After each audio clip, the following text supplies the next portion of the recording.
Ustadz, pagi ini saya dapat postingan seperti ini Ustadz. Siapa sebetulnya pengikut salaf? Aswaja, imamnya Imam Hanafi, Maliki, Syafi'i, Hambali.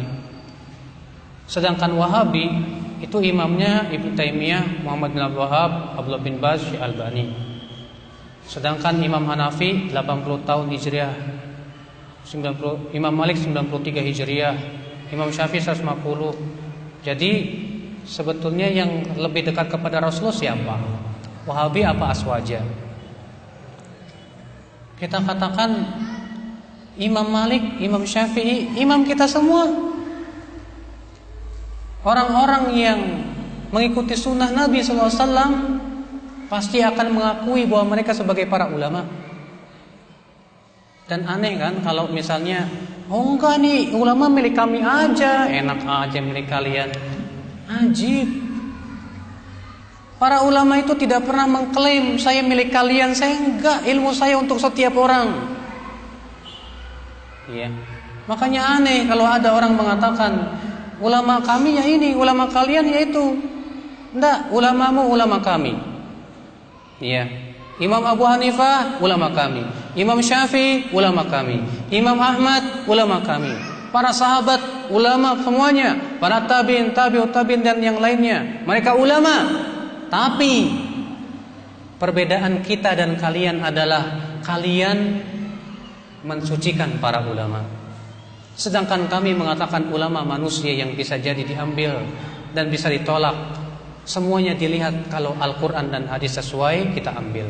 Sementara kalian seakan-akan yang diucapkan ulama pasti benar. Kalian menganggap ulama seakan-akan tidak mungkin salah. Ini perbedaan antara kami dengan kalian. Kami tetap menghormati Imam Syafi'i, Imam Ahmad, dan kami ambil ilmu mereka. Tapi kita lihat mana yang paling kuat dalilnya, itu yang kami ambil. Siapa yang tidak sesuai dengan Al-Quran dan hadis, itu yang kami tidak ambil.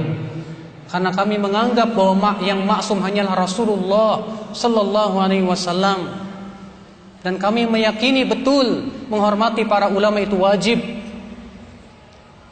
Tapi tata cara menghormati bukan dengan cara takdis, pensucian melampaui batas, gulu berlebih-lebihan, seakan-akan ulama bagaikan nabi yang tak pernah salah. Bukan begitu caranya ya akhwat Islam, azakumullah wa iyyakum. Iya. Dan ya akhi, julukan Wahabi itu sebetulnya siapa sih?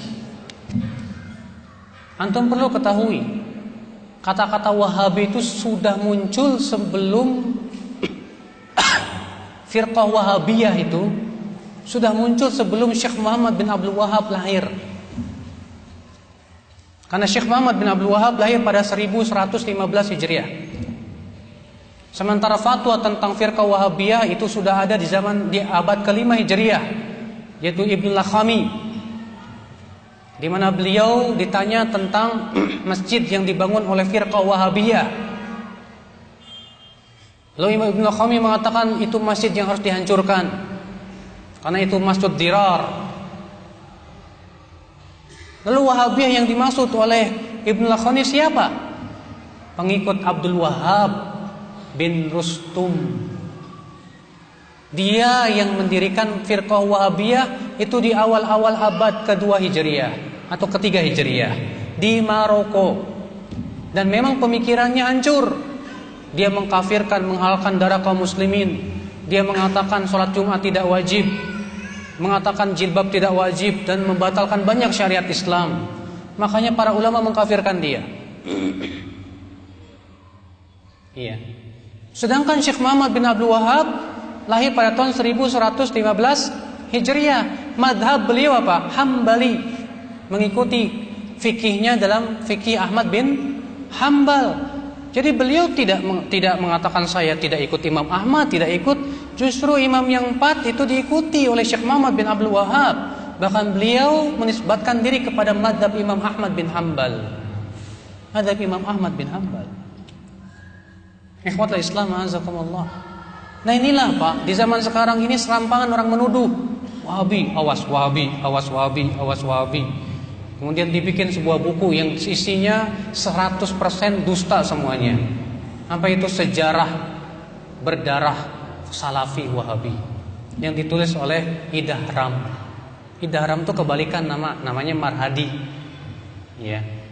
Dibalik jadi Idahram. Itu orang Tanjung Priuk, Pak, di sana. Iya. Itu buku isinya kedustaan semuanya isinya. Dusta 100%.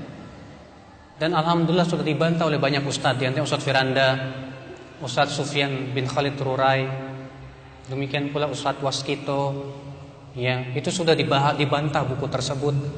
Tapi kemudian buku ini yang kemudian dijadikan patokan oleh mereka. Ini nih Salafi Wahabi bahaya. Padahal isinya memprovokasi, Pak. Memprovokasi isinya kedustaan semuanya. Sayangnya menjadi apa? Mangsa-mangsa empuknya adalah orang-orang awam yang tidak faham sama sekali. Iya. Ikhwatul Islam, azakumullah wa iyyakum.